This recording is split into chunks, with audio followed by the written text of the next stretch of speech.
by former prosecutor Sidney Powell, who has also served as General Mike Flynn's lawyer.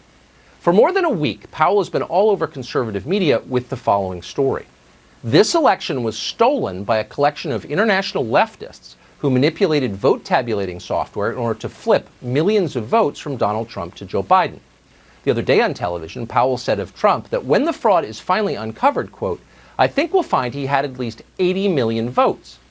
In other words, rigged software stole about 7 million votes in this election.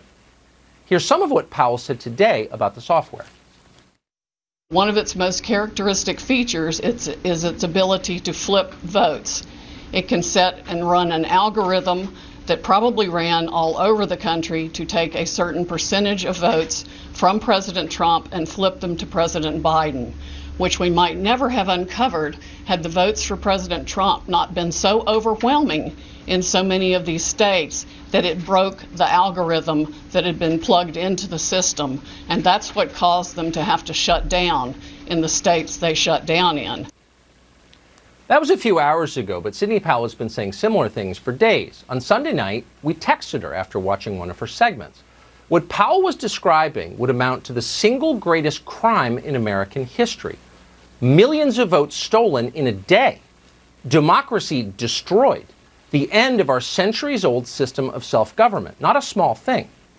Now, to be perfectly clear, we did not dismiss any of it.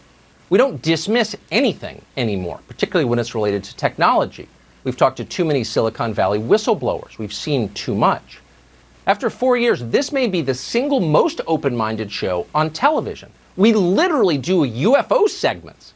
Not because we're crazy or had even been interested in the subject, but because there is evidence that UFOs are real and everyone lies about it. There's evidence that a lot of things that responsible people used to dismiss out of hand as ridiculous are in fact real. And we don't care who mocks it. The louder the Yale Political Science Department and the staff of the Atlantic magazine scream, "conspiracy theory," the more interested we tend to be. That's usually a sign you're over the target. A lot of people with impressive sounding credentials in this country are frauds. They have no idea what they're doing. They're children posing as authorities, and when they're caught, they lie and then they blame you for it. We see that every day. It's the central theme of this show and will continue to be. So that's a long way of saying we took Sidney Powell seriously. We had no intention of fighting with her. We've always respected her work.